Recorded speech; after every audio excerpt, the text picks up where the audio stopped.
Hello there everybody, and welcome back to The Cat Lady. We had just started chapter 6 last time.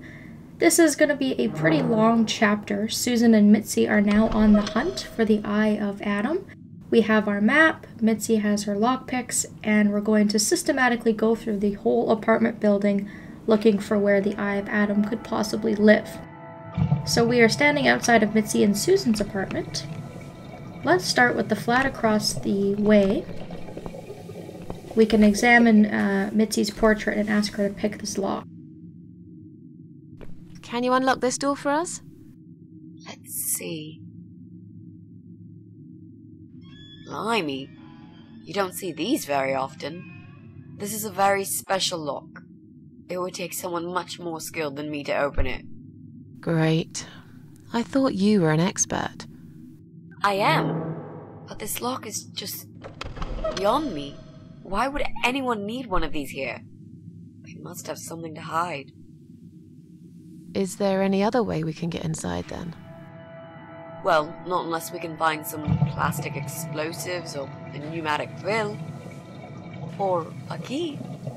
Yeah, because I'm sure there's a key lying around here somewhere. Well, what can I say, my friend? Let's try to think positive. You don't know that. Things have worked out pretty well so far. There is probably just a key laying around if we look hard enough. Let's start from the bottom and work our way up. We can go down to the ground floor and we can see a lady here that's sweeping. This is the dog lady. This is the lady that lives with the dog that Susan doesn't like. Talk to her in a second. There's a couple other things we can look at. There's a cabinet here. It looks heavy. I think it's meant to be a storage place for cleaning products, vases, and junk mail. Those who have lived in this house as long as me will know there's actually a door to the basement behind it. No one goes down there anymore. It's not safe, apparently. We'll have to go down to the basement a little bit later, so we're going to keep this location in mind. There's some flowers here. Someone has put freshly picked flowers in a vase to brighten up this grim-looking hall. They're like a bunch of roses on a long-forgotten grave. Maybe one day you will forgive flowers, Mrs. A. Maybe. Or maybe not. We can go to smell them.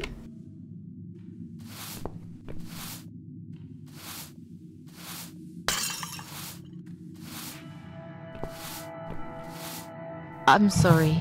I didn't mean to push it. Don't worry, Mrs. A. Could have happened to anyone. I'll clean it in a minute, but please, be more careful in the future, yes? Which actually works to our advantage. You be more careful, nosy old witch. Because we can pick up a piece of glass, which we're going to be using shortly. To the left of the vase is the mailbox. And we'll be able to see that Susan doesn't have any mail. And all the other compartments are locked. If we get rid of the lady, we might be able to open the mailbox up and see if maybe there's some sort of mail that would give us the location of the Eye of Adam. So if we look at the dog lady, Susan will remark that they don't really like each other much, but they act pleasant, you know, they just kind of are as civil as possible, even though they kind of acknowledge they don't like one another. Hello. You live on the first floor, am I right? Yes, that's correct. Flat 2. And you're Susan Ashworth, I presume. I've been meaning to talk to you, actually. Really? Is something wrong? Well, it's those cats. I understand you're trying to do a good thing, but it's become unbearable lately. This can't be sanitary for people living here. And I'm sure it's not allowed by the council either. She has a very irritating voice. So she's gonna talk to us about the cats. I guess we should keep it civil and ask how the cats are bothering her. Are the cats bothering you? Yes, they are, actually. They usually stay outside anyway. I bet you hardly ever see them. I see them all the time, actually. Ever since the Morrisons from Flat 1 moved out last month, your cats seem to reside permanently on my floor. And that sofa, my God! They're always gathered round it like it's their shrine. It was Morrison's responsibility to dispose of it, but they just left it there. And a whole load of other rubbish, too. Okay, that's not my fault really, is it? But you encourage cats to come here. You feed them. Everyone knows that. Every time I take William for a walk, he gets upset and tries to chase them away. Why does everybody hate cats so much? I don't understand. I guess I will ask her about William, although that's probably obviously her dog. Who's William? William is my dog, of course. He's 12 years old, you know. He shouldn't be running after cats at his age. Well, depending on the breed, he probably has a few good years left. Let's ask about the sofa. Did you say they sleep on the old sofa? I didn't say they sleep. Have you not listened to me? I'm beginning to wonder if they ever sleep, actually. They just keep climbing up and down the wretched thing. They're noisy. They leave germs all over the place. They've scratched upholstery and the paintwork. And William keeps chasing them. He's so quick, I can't hold him most of the time. What if he runs off and gets lost? I'm telling you, we've never had such problems before you decided to bring here these homeless devils. I don't know what the hell she's talking about. Anybody who owns a cat can attest to the fact that cats sleep anywhere from 14 to 18 hours a day. So there's gotta be something up there that's obviously causing these cats to stay awake or be alarmed. Maybe it's the dog, I don't know. But anyways, that's pretty much all the information we needed to gather from her. I have to go now. See you later. So, she said she lives in flat 2. So let's go ahead and investigate. We need, of course, to figure out a way to get into everybody's apartments. So the cat is going to be an absolutely great distraction in order to get her and her dog out of the apartment. You can see here, this is the sofa she's talking about. There's actually a note on it. From Flat 1, we apologize for cluttering the hall. The removal company has been called and they will collect sofa and the chairs soon. We're sorry for the inconvenience, but we're sure you can put up with these few items for a bit longer, just like we'd put up with your dog for all these years. The Morrisons. Okay, so we can examine the sofa as well, and obviously the cats are attracted to it. There are some stitches on it, and they look fresh. Has it been mended recently? Well, I don't know, but we can use the piece of glass, bust it open, and have a look.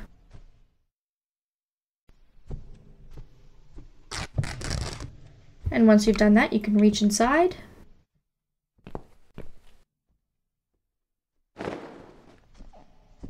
Hey, look at this. Valerian root extract. Cats love it. It has the same effect on them as catnip. They go absolutely crazy for it. You found it inside that sofa? Yes. I wonder how it got there. Maybe the Morrisons wanted to leave a goodbye gift for that woman and her dog? Yes. Well, they would. I always thought they were reasonable people. Oh, what a shame they moved out. Well, I'm going to assume, obviously, this flat is most likely empty if the furniture and stuff is still there and no one has said anything about it. So let's go ahead and get Mitzi to pick this lock for us. Would you like to try your famous lock-picking skills on this lock here? Let's see. A young child could open this lock with a piece of wire. That's fantastic. Have you done it yet? No, I can't work when you're looking over my shoulder. Do you mind? No, sure. I'll just walk away for a minute and stare at the wall if that's what it takes to get this done. Thanks. Give Mitzi her privacy.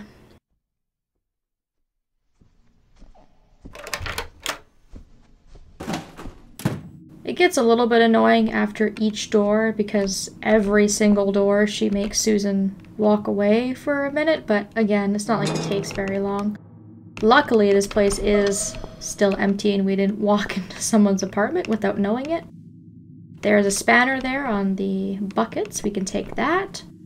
You can see that there's a giant hole in the wall and that there is some sort of statue there.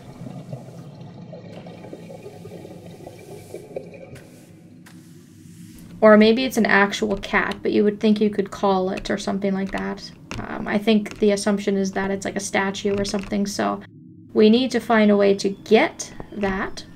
We can't use the table, so we're gonna have to come back. Clearly this place is empty. I reckon we can cross it off the list. Alright, so 1 down and 6 to go. Mrs. A, what does depression feel like? Well, it feels like all I want is to die, but I have to live. That's funny. Most of the time I feel like I want to live, but I have to die.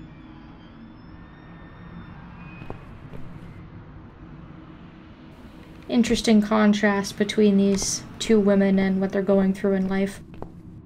Before we leave this apartment, the last thing we just want to take note of is that there is an open window and a socket in the corner of this room.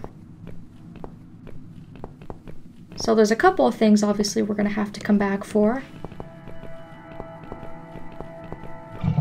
But for now, we can leave. And we're going to go up to flats 5 and 6. I almost went to the floor above us to flats 3 and 4, but that's Susan's flat, so there's not really any point in going to that floor. Up here, this is Brian's apartment, and if we try and knock on his door, Susan will say that she doesn't want to talk to him, and she just wants to kind of avoid him and look for some other way to see if there's going to be a way into his apartment. But here is his bicycle. Since Brian doesn't own a car, every day he rides this bicycle to get to work. It's not just his pride and joy, but also his only means of transportation. I bet he'd be gutted if something happened to it. And just to be extra nasty, for no good reason, we can use the spanner on the crank of his bike to disable it. That'll teach you not to mess with the cat lady. I shouldn't say it's for nothing, because we are going to need that crank at some point, but kind of means nothing in terms of being like a little bit petty, I think. But anyways, before we go into the next flat, let's go ahead and take this rag off the radiator. And with that rag, we can deal with the cats and the dog lady. We might as well clear one floor the best that we can before moving on to the next floor. You can put the rag on the radiator next to the dog lady's house and then use the valerian extract on the rag. Come on, guys. The party moved over here.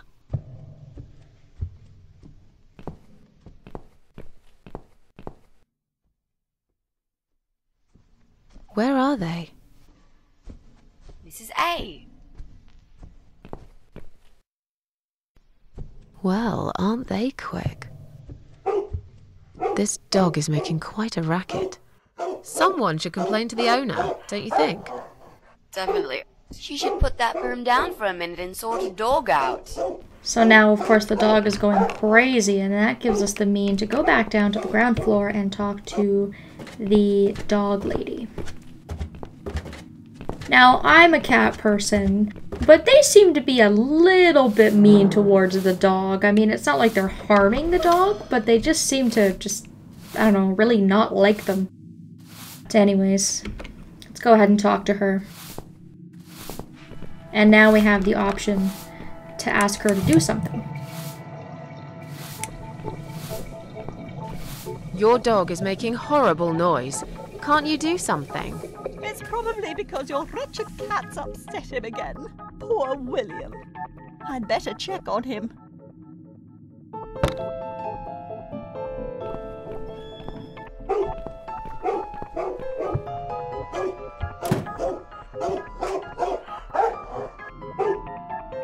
William! Come back, my little prince!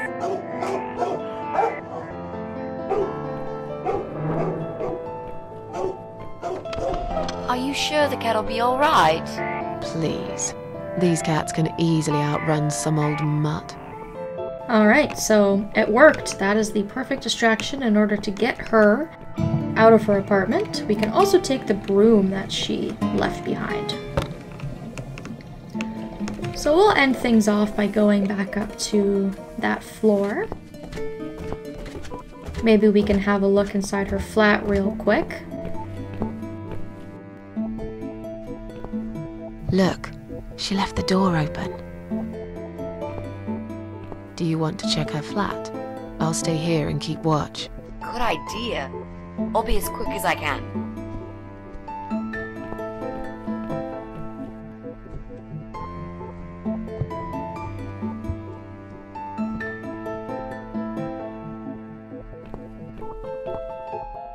It's not her. I didn't find anything. No computers, no laptops, no telephone line. Okay, I'm not really surprised, are you? At least we can now cross her off the list. That lady's really isolated from the world if she has no phone, no computer, Let's no go. nothing.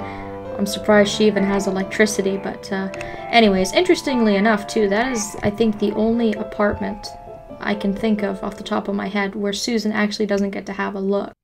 We are going to be going into the other apartments and we kind of get to see what Susan's neighbors are all about, which is kind of cool.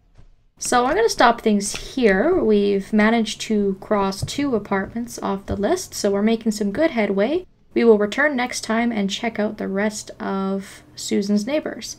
Thank you all so very much for watching, and I hope that I will see you next time.